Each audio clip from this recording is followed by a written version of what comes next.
최화영, 소송 취하하러 온 줄 알았지? 오늘은 내가 숨긴 마서린부터 끌어낼 거야. 한영자의 그 한마디가 드림과 거실 한가운데 박히는 순간 최화영 얼굴에서 피가 싹 빠졌습니다. 방금 전까지만 해도 최화영은 마대창 앞에서 세상 억울한 피해자처럼 고개를 숙이고 있었거든요. 강남봉이 오래전 감정을 버리지 못하고 자신을 계속 따라다녔다고 한영자가 그걸 오해해서 소송까지 걸었다고 눈물까지 섞어가며 말하던 중이었습니다. 그런데 한영자가 들고 온 봉투 안에서는 소송 취하서가 나오지 않았습니다. 외곽주택 영수증, 방문 간호 기록, 보안업체 결제 내역, 의료폐 기물 수거 내역이 줄줄이 쏟아졌습니다. 그리고 마지막으로 휴대폰 녹취 하나가 거실에 울렸습니다. 대표님, 서린이가 깨어난 걸 더 숨기기 어려울 것 같습니다. 그 목소리가 흘러나오는 순간 마대창의 손에서 서류가 구겨졌습니다. 오장미는 마서린 얼굴로 앉아있으면서도 더는 고개를 숙이지 않았습니다. 최화영은 처음으로 말보다 눈동자가 먼저 흔들렸고 문 밖에 서 있던 강남봉까지 그대로 얼어붙었습니다. 그제야 강남봉도 알게 된 겁니다. 자신이 최화영에게 흔들린 남자에서 끝난 게 아니라 스토커로 몰리고 오래전 오복길 사고까지 뒤집었을 희생양이 되어가고 있었다는 걸요. 하지만 이 봉투 속 증거는 하루아침에 나온 게 아니었습니다. 시작은 강백호가 외곽주택 창문 앞에서 마서린을 본 순간이었습니다. 그날 밤 강백호는 드림호텔 관련 결제 내역을 뒤지고 있었습니다. 마음은 이미 오장미 쪽으로 달려가고 싶었지만 최화영 같은 사람을 잡으려면 감정이 아니라 기록이 필요했습니다. 누가 결제했는지, 돈이 어디로 흘렀는지, 어떤 이름으로 무엇이 숨겨졌는지. 강백호는 몇 시간째 영수증과 카드 내역을 대조하다가 이상한 주소 하나에서 손을 멈췄습니다. 그 주소는 호텔도 아니고 병원도 아니고 드림그룹 소유 건물도 아니었습니다. 외곽의 단독주택이었습니다. 그런데 항목이 이상했습니다. 산소통 전기 렌탈, 방문 간호, 보안장치 관리, 의료 폐기물 수거비. 강백호는 그 내역을 보는 순간 등줄기가 서늘해졌습니다. 누군가를 병원이 아닌 곳에서 관리하고 있다는 뜻이었습니다. 병원에 두면 기록이 남고 집에 데려가면 사람들이 알게 됩니다. 그러니 외곽에 숨긴 겁니다. 그런데 진짜 무서운 건 강백호가 그 집에서 마서린만 본 게 아니었다는 겁니다. 그 창문 너머에는 최화영이 숨긴 딸보다 더 큰 죄가 같이 숨겨져 있었습니다. 강백호는 바로 그 주소로 향했습니다. 외곽주택은 아무도 없는 것처럼 조용했습니다. 하지만 너무 조용해서 더 이상했습니다.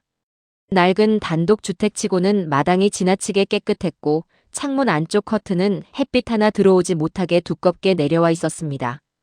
문 앞에는 의료 폐기물 수거함이 놓여 있었고 뒷문 쪽에는 산소통 배달 스티커가 붙어 있었습니다. 강백호는 숨을 죽인 채 창가로 다가갔습니다.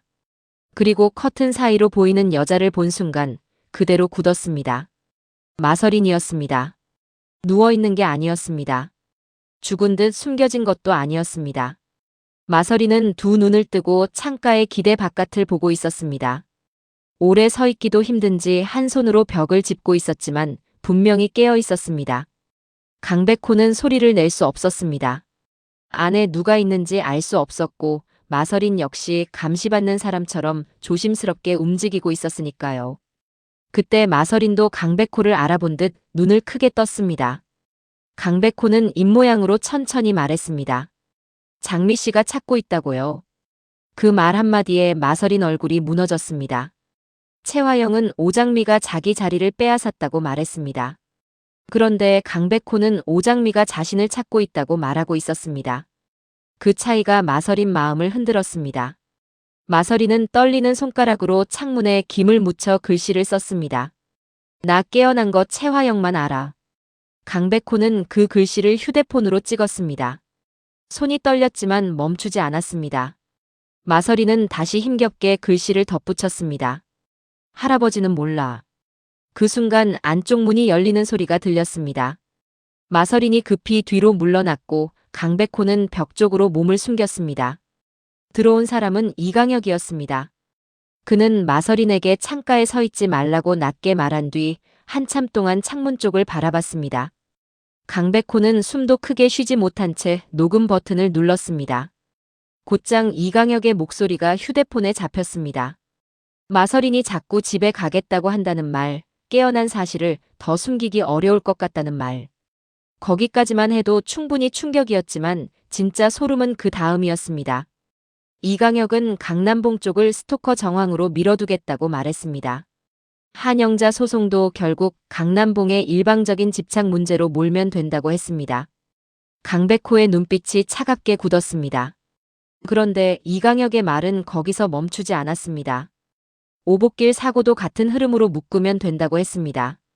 그때도 채화영이 만나주지 않겠다고 했는데 강남봉이 계속 찾아오던 길에 사고가 난 걸로 정리하면 된다고요. 그러면 이번 불륜도 예전 사고도 전부 강남봉의 오래된 집착으로 보일 거라고요. 그 말을 듣는 순간 강백호는 피가 거꾸로 솟는 것 같았습니다. 채화영이 만들고 있는 건 단순한 거짓말이 아니었습니다. 강남봉을 오늘 하루의 스토커로 만드는 정도가 아니라 오래전 오복길 사고까지 끌어와 채화영에게 집착하다 사고까지 낸 위험한 남자로 만들어버리려는 거였습니다. 강백호는 그 자리에서 바로 오장미에게 전화를 걸었습니다. 목소리는 낮게 떨렸습니다. 마서린이 깨어있고 채화영과 이강혁만 그 사실을 알고 있는 것 같다고요. 그리고 더 큰 문제가 있다고 했습니다. 오복길 사고를 강남봉 스토커 프레임과 엮으려는 녹취가 잡혔다고요. 오장미는 한동안 아무 말도 못했습니다. 오복길이라는 이름이 나오는 순간 가슴이 찢어지는 것 같았습니다. 오복길은 정숙희와 자신을 지켜주던 사람, 세상이 아무리 흔들려도 밥 먹으라고 먼저 챙기던 사람, 억울한 일 앞에서 큰 소리로 막아주던 사람이었습니다. 그런데 채화영은 그 사고마저 자기 알리바이로 쓰려 하고 있었습니다. 말 못하는 과거와 흔들린 남자의 죄책감을 동시에 이용하려는 사람처럼요. 오장미는 이를 악물었습니다. 오늘 이 녹취를 절대 잃어버리면 안 된다고 강남봉도 그 자리에서 들어야 한다고 했습니다. 자기가 믿고 싶어 했던 사람이 자기 이름으로 무슨 짓을 벌이려 했는지 직접 들어야 한다고요. 그제야 오장미는 한영자에게 다시 연락했습니다. 한영자는 녹취를 듣고 한동안 아무 말도 하지 않았습니다. 그 침묵이 오히려 더 무서웠습니다.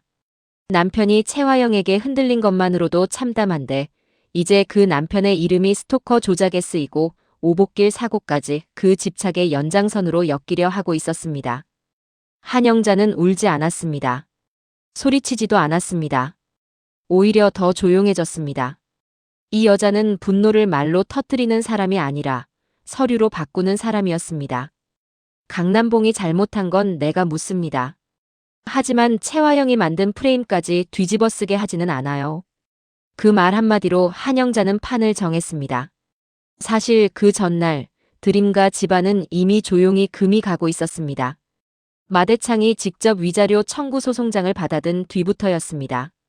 한영자가 채화영을 상대로 소송을 냈다는 사실만으로도 집안은 발칵 뒤집혔습니다. 강남봉과 채화영 사이에 무슨 일이 있었는지 모두가 속으로는 의심하면서도 입 밖에 내지 못하고 있었습니다. 채화영은 그 틈을 놓치지 않았습니다. 자기가 먼저 울고 자기가 먼저 억울한 척을 해야 산다는 걸 아는 여자였습니다. 그녀는 강남봉이 자신을 계속 찾아왔고 자신은 피하려고 했을 뿐이라고 말했습니다. 목소리는 떨렸지만 오장미는 그 떨림이 진짜 두려움이 아니라 계산이라는 걸 알아봤습니다. 마대창은 쉽게 믿지도 쉽게 의심하지도 않았습니다. 하지만 이상하게 채화영 앞에서는 늘 한 박자 늦었습니다. 며느리라는 자리, 마서린의 엄마라는 자리, 그리고 드림호텔 대표라는 쓸모가 그를 묶고 있었기 때문입니다. 그때 오장미는 생각했습니다. 한영자의 소송은 단순한 가정 싸움이 아니라고요. 채화영이 가장 싫어하는 건 돈을 잃는 게 아니라 자기 소나기에 있던 판을 남에게 빼앗기는 것이었습니다. 그러니 그 소송으로 마서린의 위치까지 흔들어야 했습니다. 오장미는 그날 밤 채화영을 일부러 기다렸습니다. 불이 절반쯤 꺼진 복도에서 채화영이 혼자 나오는 걸 보고 조용히 다가갔습니다. 그리고 한영자 소송을 막아보겠다는 말로 채화영의 빈틈을 찔렀습니다. 소송이 커지면 마대창에게도 불리하니 자신이 한영자를 만나 취하를 받아오겠다는 식으로요. 대신 마서린이 어디 있는지만 알려달라고 했습니다. 그 순간 채화영 눈빛이 아주 짧게 흔들렸습니다. 오장민은 그 찰나를 놓치지 않았습니다. 채화영은 마서린의 위치를 알고 있었습니다. 그리고 그 위치가 드러나는 걸 가장 두려워하고 있었습니다. 채화영은 곧장 표정을 되찾고 차갑게 말했습니다. 취하서부터 가져와. 서린이 얘기는 그 다음이야. 그 한마디면 충분했습니다. 오장민은 고개를 숙였지만 속으로는 이미 결심했습니다. 취하서를 받으러 가는 게 아니라 한영자의 칼을 더 날카롭게 만들러 가기로요. 한영자는 오장미가 찾아왔을 때 차갑게 바라봤습니다. 남편 강남봉에게 배신당한 마음이 아직 뜨거운 상처처럼 남아있었고 눈앞의 여자는 채화영의 딸처럼 보였으니까요. 그러나 오장미는 빙빙 돌리지 않았습니다. 자신이 마서린이 아니라는 말부터 꺼냈습니다. 자신은 오장미이고 마서린과 쌍둥이라고 했습니다. 한영자는 처음엔 믿지 않았습니다. 아니, 믿고 싶지 않았다는 표현이 더 맞았습니다. 하지만 정숙희 이야기, 오래전 빼앗긴 아이 이야기, 마서린이 채화영 손에 숨겨져 있을지도 모른다는 말이 이어지자 얼굴이 달라졌습니다. 한영자는 변호사였습니다. 사람의 눈물보다 말의 빈틈, 사건의 연결, 숨겨진 이익을 먼저 보는 사람이었습니다. 오장민은 마지막으로 오복길 이름을 꺼냈습니다. 오복길 사고도 이상하다고요. 강남봉이 직접 한 일이 아니라는 걸 한영자도 느끼고 있지 않냐고요.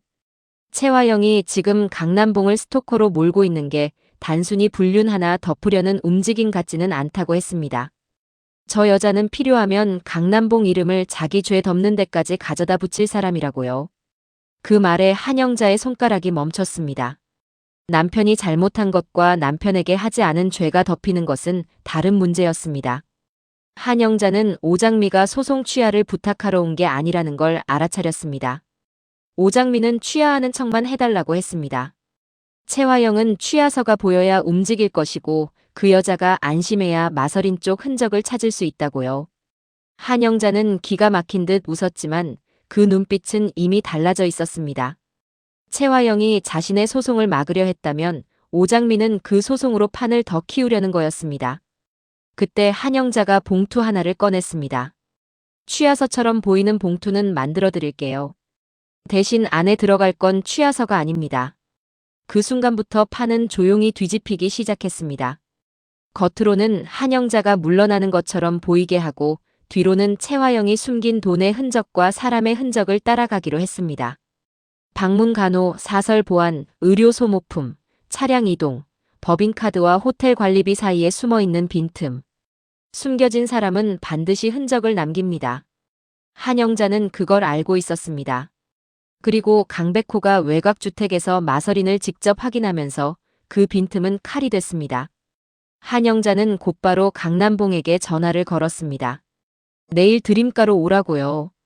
강남봉은 설명하겠다고 했지만 한영자는 말을 잘랐습니다. 설명은 나중에 하고 내일 와서 직접 들으라고 했습니다. 당신이 뭘 했는지보다 당신 이름으로 누가 어떤 이야기를 만들고 있는지 들어야 한다고요. 강남봉은 그 말뜻을 바로 이해하지 못했습니다. 하지만 한영자의 목소리가 너무 낯설어서 더 묻지 못했습니다. 예전의 아내가 아니었습니다. 울며 따지는 사람도 아니고 붙잡고 묻는 사람도 아니었습니다. 법정에 서기 직전처럼 차갑고 단단했습니다. 전화를 끄는 강남봉은 한참을 앉아 있었습니다. 채화영을 떠올리자 가슴이 아팠지만 동시에 늦게야 이상한 감각이 올라왔습니다. 채화영이 자신을 사랑해서 흔든 게 아니라 필요할 때마다 꺼내 쓰기 좋은 약점으로 붙잡아둔 건 아닐까. 그 생각이 들었지만 강남봉은 끝까지 믿고 싶지 않았습니다. 자기가 무너뜨린 가정의 대가가 고작 채화영의 거짓말 한 조각이었다는 걸 인정하기 너무 비참했으니까요. 채화영은 그날 밤 잠을 이루지 못했습니다. 이강혁에게서 강백호가 주택 근처에 왔을지도 모른다는 보고를 들었기 때문입니다.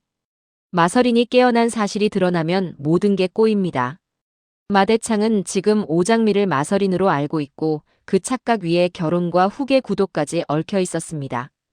마서린이 깨어났다는 게 알려지면 오장미가 왜 그 집에 있었는지, 채화영이 마서린을 왜 데려오지 않았는지, 왜 마대창에게 숨겼는지 전부 설명해야 합니다. 채화영에게 가장 필요한 것은 진실이 아니라 시간이었습니다. 거짓말을 더 그럴듯하게 덮을 시간 말입니다. 채화영은 이강혁에게 한영자가 오면 취하서부터 확인하라고 했습니다. 강남봉은 계속 스토커로 밀라고 했습니다. 예전부터 자신에게 집착했고 이번 일도 그 연장선이라는 쪽으로 가면 된다고요. 이강혁은 조용히 고개를 숙였지만 이번만큼은 쉽게 대답하지 못했습니다. 강남봉 하나를 무너뜨리는 게 아니라 오복길 사고까지 그 집착 안에 묻어버리려는 일이었으니까요. 그래도 채화영은 멈추지 않았습니다. 강남봉은 이미 흔들리고 있고 자기가 믿고 싶은 말을 진실보다 더 붙잡는 사람이라고 했습니다. 사람을 사랑해서가 아니라 사람의 약점을 너무 잘 알아서 하는 말이었습니다. 다음 날 드림과 거실에는 이상할 정도로 조용한 긴장감이 흘렀습니다. 채화영은 우아한 옷을 입고 내려왔습니다. 피해자처럼 보이되 초라해 보이지 않는 옷, 억울해 보이되 흔들려 보이지 않는 얼굴. 그녀는 그런 걸 잘 아는 사람이었습니다. 염산월은 눈치껏 조용히 앉아있다가 괜히 찻잔만 만지작거렸고 양금수는 차를 내오면서도 오늘 뭔가 터질 거라는 걸 느끼고 있었습니다. 이 집에서 오래 일한 사람은 사람의 말보다 발소리와 숨소리로 분위기를 먼저 알아차리는 법이니까요. 오장미는 손바닥이 땀으로 젖어 있었습니다. 한영자가 제대로 들어와 줄까? 강백호가 녹취를 안전하게 보냈을까? 강남봉이 도망치지 않고 올까? 무엇보다 마대창이 이 진실을 버틸 수 있을까? 하지만 겉으로는 아무렇지 않아야 했습니다. 채화영은 작은 떨림도 놓치지 않는 여자였습니다.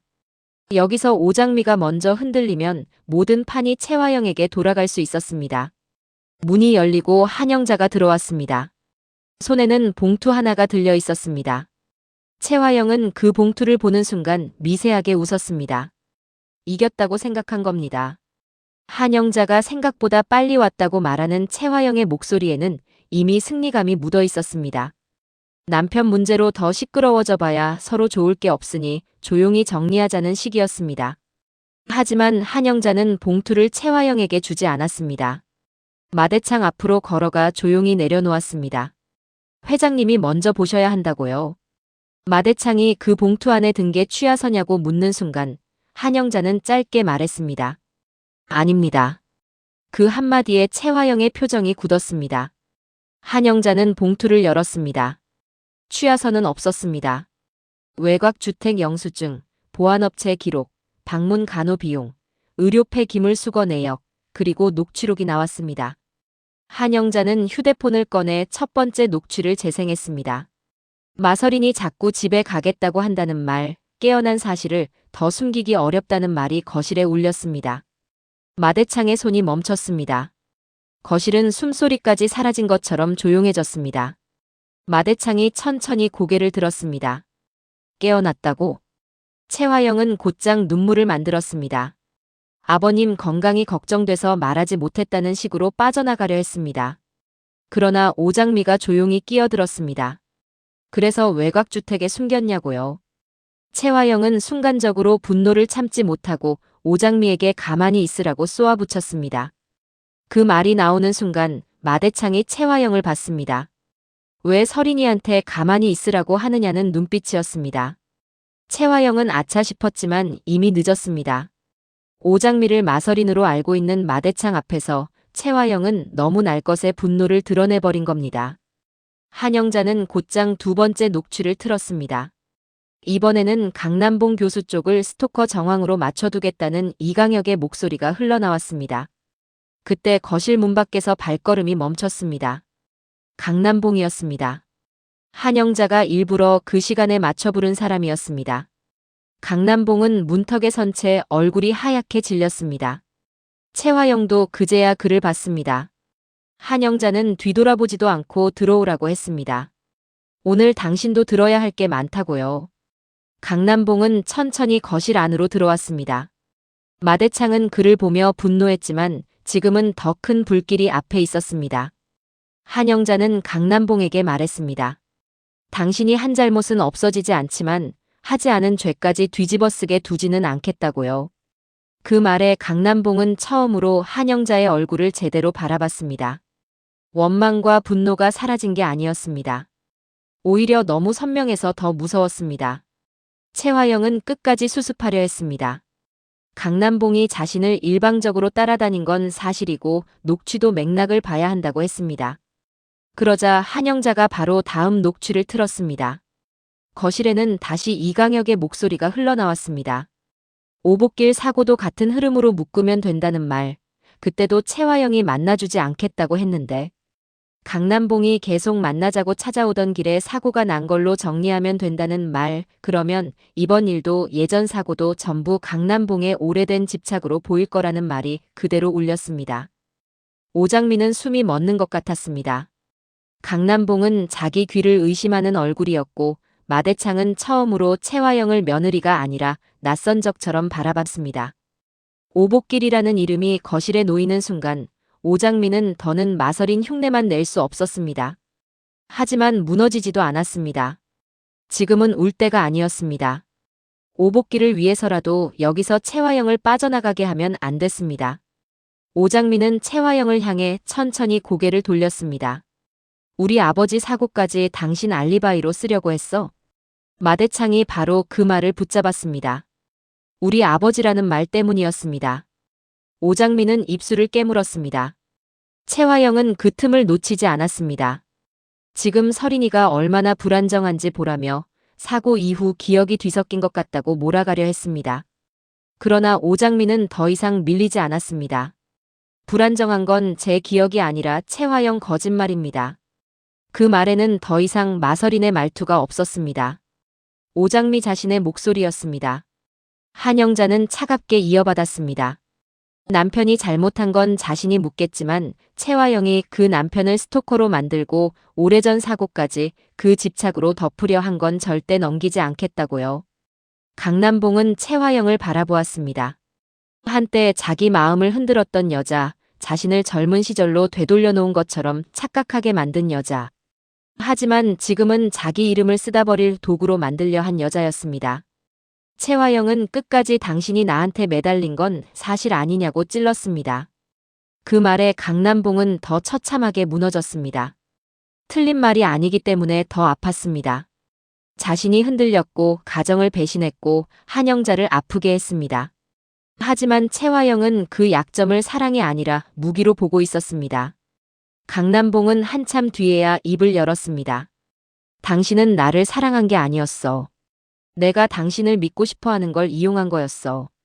한영자는 그 말을 듣고도 흔들리지 않았습니다. 이제 알았으면 협조하라고 했습니다. 최화영과 만난 날짜, 통화 기록, 문자 전부 제출하라고요. 당신 죄는 당신 죄대로 받고 저 사람이 만든 프레임은 저 사람에게 돌려줘야 한다고요. 마대창은 서류를 하나씩 넘겼습니다. 외곽주택 주소, 보안업체 계약, 방문 간호 내역, 이강혁 녹취. 모든 게 최화영 쪽으로 향하고 있었습니다. 평생 남을 의심하며 살아온 사람이었지만 정작 자기 집 안에서 이런 일이 벌어졌다는 사실은 쉽게 받아들일 수 없었습니다. 마대창은 천천히 물었습니다. 내 손녀가 깨어났는데 왜 나한테 숨겼느냐고요? 최화영은 마지막 방어를 꺼냈습니다.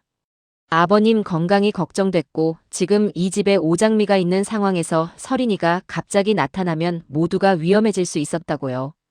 그러나 마대창은 서류를 탁 내려쳤습니다. 내 손녀를 숨긴 이유가 내 건강이냐 내 죄냐. 최화영은 눈물을 흘렸습니다. 하지만 이제 그 눈물은 힘이 없었습니다. 너무 늦었습니다. 오장미는 최화영을 보며 낮게 말했습니다. 당신이 지킨 건 서린이가 아니라 대표 자리였다고요. 최화영은 그 순간 독하게 웃었습니다. 그리고 오장미의 이름을 불렀습니다. 오장미라고요. 그 이름이 나오는 순간 거실은 다시 굳었습니다. 마대창의 눈이 오장미에게 꽂혔습니다. 최화영은 그 반응을 기다렸다는 듯 더 세게 밀고 들어왔습니다. 지금 아버님 앞에 있는 애도 거짓말을 하고 있다고 정말 서린이인지부터 물어봐야 한다고요. 마대창은 오장미를 바라봤습니다. 너는 정말 서린이가 맞냐고 물었습니다. 그 질문은 오장미 심장에 그대로 꽂혔습니다. 지금 여기서 아니라고 말하면 모든 게 터집니다. 하지만 거짓말을 더 이어가는 것도 고통이었습니다. 정숙희 얼굴이 떠올랐고 오복길 이름이 떠올랐고 창문 너머에서 구조 신호를 보내던 마서린 얼굴이 떠올랐습니다. 오장미는 완전한 대답 대신 아주 조용히 말했습니다. 회장님이 알고 계신 서린이는 지금 이 집에 없어요. 마대창 눈빛이 흔들렸습니다. 최화영은 말장난하지 말라며 소리쳤지만 오장미는 물러서지 않았습니다. 당신이 제일 잘 알잖아, 서린이가 어디 있는지. 그 말이 끝나기도 전에 한영자의 휴대폰이 울렸습니다. 강백호였습니다. 한영자가 전화를 받자 화면 속에는 강백호가 보였고 그 옆에는 창백한 얼굴의 마서린이 있었습니다. 완전히 안전한 곳은 아니었지만 최소한 강백호가 그녀와 연결된 상태였습니다. 화면 속 마서린이 힘겹게 입을 열었습니다. 할아버지. 마대창은 벌떡 일어나려다 휘청였습니다. 마서린은 울음을 참고 있었습니다. 자신이 깨어났고 엄마가 아직 말하지 말라고 했다고요. 할아버지가 쓰러진다며 엄마가 다 정리한 뒤에 데려간다고 했다고요. 최화영은 절박하게 마서린을 막으려 했습니다. 엄마가 널 위해서 그런 거라고요. 하지만 마서린은 처음으로 최화영의 말을 끊었습니다. 엄마가 정리하려던 건 저였어요? 아니면 오장미였어요? 그 말은 최화영을 완전히 찔렀습니다. 마서린은 모든 진실을 다 아는 건 아니었습니다. 하지만 자신이 보호받은 게 아니라 계산 안에 갇혔다는 건 알아버렸습니다. 마대창은 화면 속 진짜 손녀와 눈앞의 오장미를 번갈아 봤습니다. 머릿속이 터질 것 같았지만 지금 가장 먼저 해야 할 일은 분명했습니다. 서린이를 당장 데려오라고 했습니다. 최화영이 몸 상태를 핑계로 막으려 하자 마대창은 입을 닫으라고 눌렀습니다. 내가 내 손녀 몸 상태를 말할 자격이 있느냐고요. 최화영은 입술을 깨물었습니다. 그동안 최화영은 서린이 엄마라는 이름으로 버텼습니다. 그런데 이제 그 이름이 칼이 됐습니다. 깨어난 딸을 숨긴 엄마. 딸의 자리를 지킨다며 딸의 입을 막은 엄마. 그 꼬리표가 붙는 순간 최화영의 명분은 무너졌습니다. 한영자는 그 틈을 놓치지 않았습니다. 위자료 소송은 취하하지 않겠다고 했습니다. 오늘부터는 허위사실 조작, 감금 의혹, 증거인멸 우려, 그리고 오복길 사고 재조사까지 같이 가겠다고요. 최화영은 한영자를 노려봤습니다. 당신이 감당할 수 있겠냐는 눈빛이었습니다.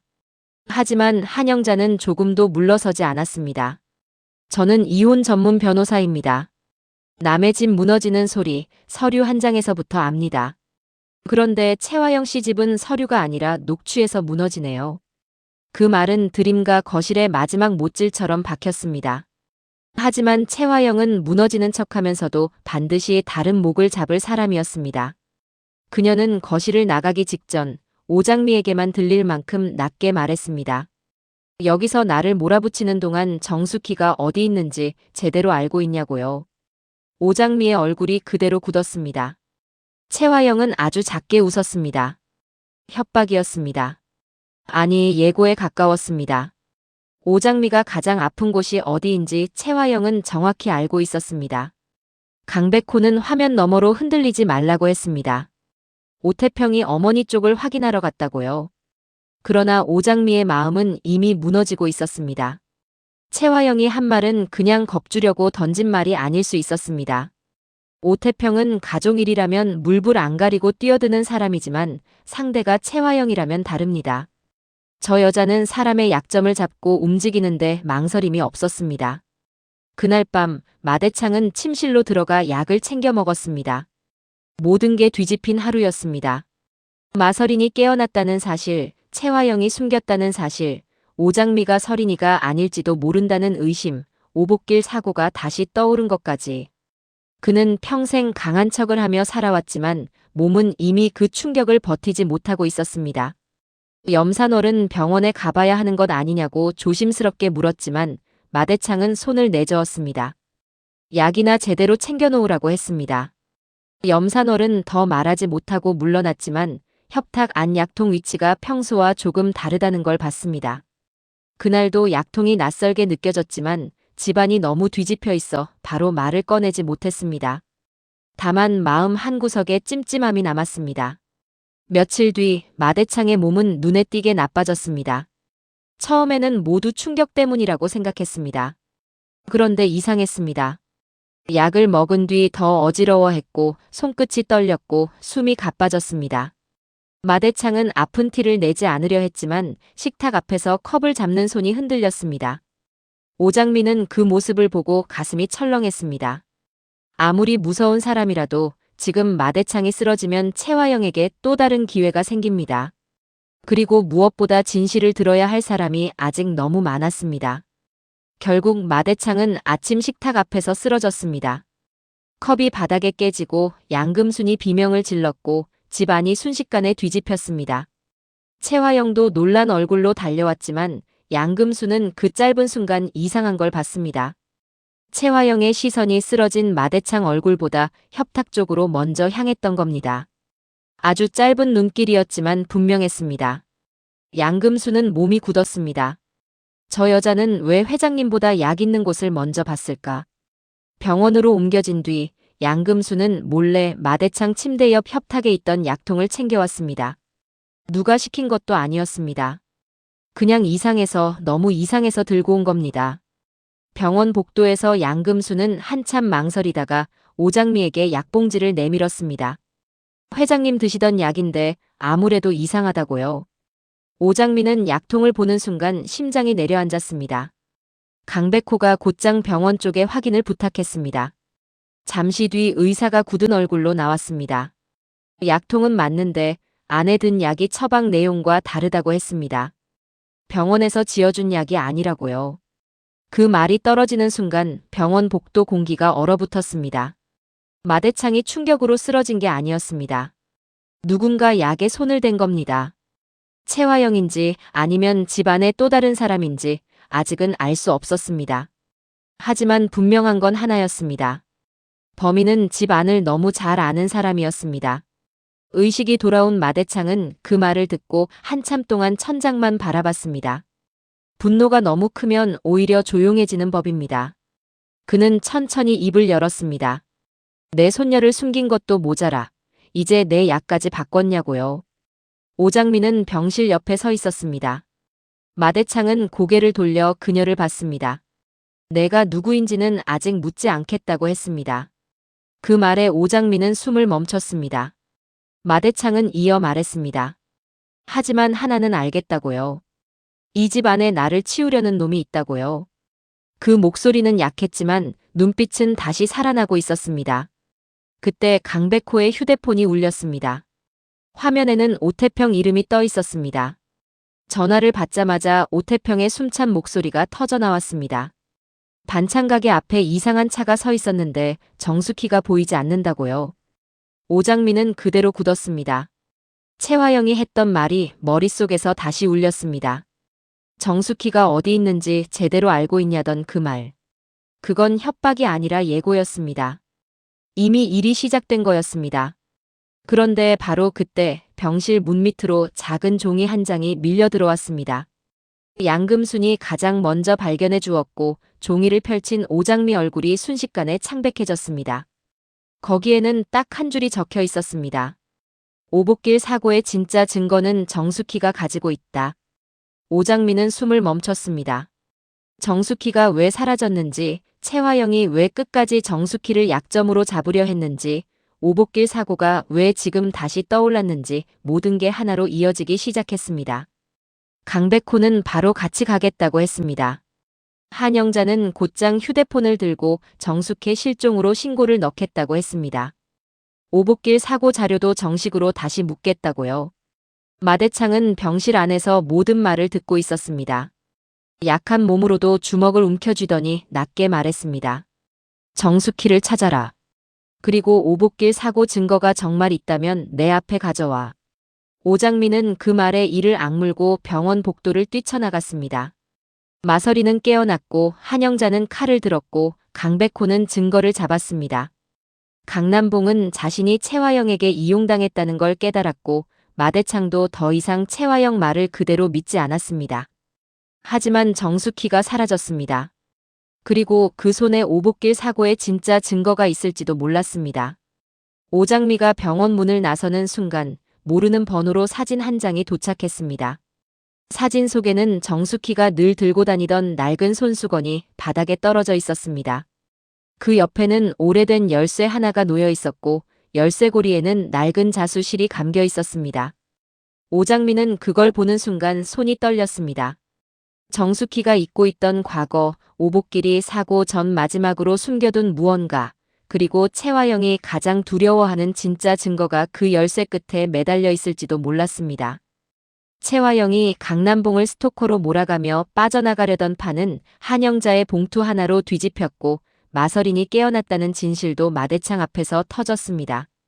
하지만 끝이 아니었습니다.